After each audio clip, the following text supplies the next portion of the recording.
Good morning, and thanks for joining us again. I'm Adam Hillhouse, and today I am joined by Mr. Douglas Barker, Managing Principal of the Greenway Group. The Greenway Group is one of the country's leading strategy consulting and business networking firms for the design and construction industry.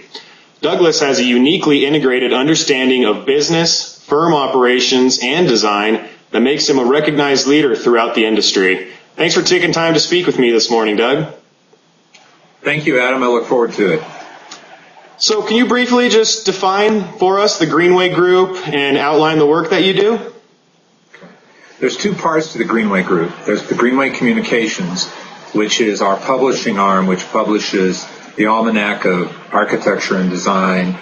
We publish 5 or 6 books a year. It's where we house our conferences. And most importantly, it's where we publish design intelligence and where the Design Futures Council exists. It's our think tank. It is where we spring forward our ideas about the practice. The other part of the group, which is the consulting group, which I lead, is a management consulting group, specifically work in the AEC industry. We work with architects, designers, engineers, contractors, building product manufacturers. We work on strategic consulting, management consulting, market planning, leadership consulting, ownership transitions, and our goal in the Greenway Consulting Group is to help our clients, predominantly which are architects, do better work. If their businesses are run better, if they can see the future more clearly, then it's our premise and our hope that they will be able to be a more thriving practice and be able to do better work. We judge our success on their ability to be successful. What exactly constitutes strategic consulting and business networking, and why are they so important for specifically an architecture firm? Well, I think you can liken it a lot to design. Strategic consulting is taking the factors that are affecting both internally and externally are affecting a firm today and putting them in order so that the firm can effectively move forward. We use the phrase foresight for the business of design, and strategic consulting helps firms, similar to design, actually design a plan so that there's alignment in the firm, it's relevant to the marketplace, and as an organization they can move forward to accomplish the goals that they need to. The Greenway Group sponsors and you mentioned it earlier, the Design Futures Council. Can you outline this group and why it is important to your company's vision? Design Futures Council is about 1,000 members. There's 2 parts to Design Futures Council. If you're a subscriber to Design Intelligence, you are in fact a member of the Design Futures Council. And it was conceived as a network as well as a publishing group that helps individuals thrive in the practice of architecture and design and construction and engineering. It is the more visible part of Design Futures Council is our board of advisors, which is about 50 firms made up of small and large architectural firms, both domestic and international. It's made up of engineering firms, contractors, and building product manufacturers that we meet with 3 times a year, which is, it's our think tank. It's where we get a pulse of the marketplace, share best practices, much of which ends up in Design Intelligence as a publication. It also is an opportunity for us to share best practices with the industry. Kind of leads me into my next question. Can you briefly describe your take on the current economy and how is that changing the landscape of professional architecture practice? Well, Adam, there's no question that these are tough times. We have seen about a 20 to 25% drop in employment in architectural firms, although it is climbing back out.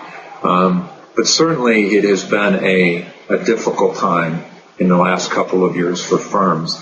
That being said, we know of firms that are thriving in this economy, that are moving forward, and while they've certainly been affected, they have been able to actually thrive in this economy. We liken it to somewhat practicing today in architecture is like living in whitewater or trying to put a boat in whitewater. Those of us in Colorado certainly understand what whitewater is. It's moving fast. Some things you can't control. You really don't know what's underneath it. You don't know where the bottom is, and yet you have to thrive in it. So we're finding firms, and we'll talk about this later when we talk about the conference, but firms that are strategically thinking about the future, strategically optimistic about the future, are in fact doing rather well in this economy, although it is certainly a tough economy to practice architecture. Absolutely. Well, let's go ahead and talk about your upcoming session at this fall's conference. It's entitled Understanding Trends to Thrive in an Uncertain Future. Can you briefly outline what our listeners can expect to hear? Well, one of the things that Greenway does is we study the future from a whole lot from publications, from our experience, from people we talk to. And we, as we said, sort of foresight for the business of design. Specifically in this discussion, we're going to talk about trends, both internally, sort of explicit trends, and trends that are implicitly affecting the practice of architecture, both firms and their clients. We'll look at it in 5 areas. We'll look at it in terms of trends in the marketplace that are affecting the way in which architects are marketing themselves. We'll talk about trends in operations, how firms operate, things internally that are affecting their practice.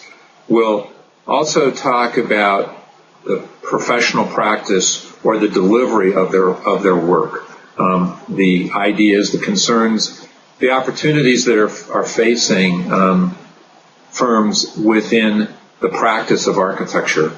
We'll look at trends in finance and then also trends in leadership.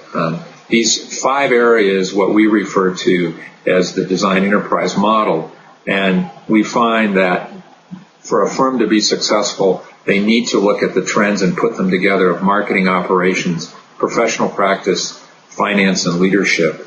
So we'll discuss those, and then we'll also talk about, so now that you know them, you know about these trends, what do you do with them so that you actually can build a strategic practice or a strategic plan that will help you thrive in this, as I said, this sort of whitewater that we live in.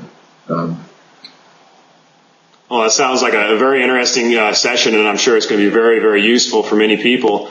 We're running a little bit short on time, but I did want to ask you, Doug, since you operate in very diverse circles, how do you feel that the public generally perceives architecture and the architect's role?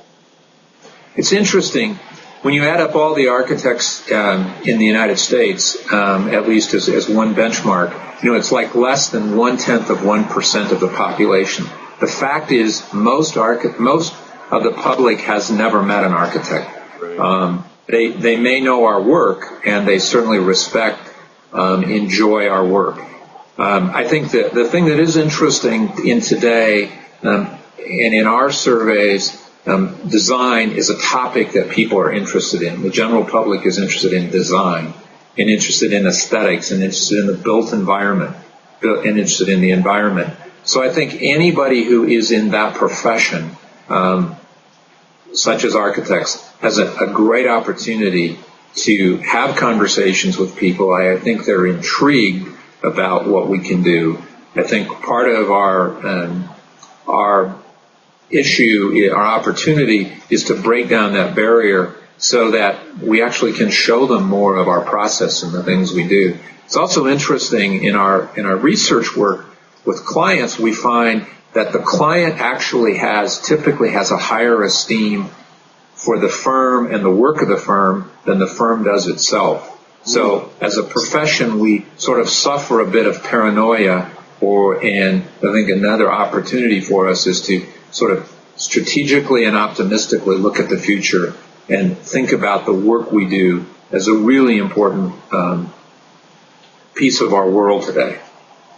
Great thoughts. I really appreciate you sharing those with us, Doug. That's just about all the time we have today, but I wanted to thank you again for spending some time with me this morning, and I really look forward to your session at this fall's conference. Thanks, Adam. All right. Have a great afternoon. Thank you. Bye-bye.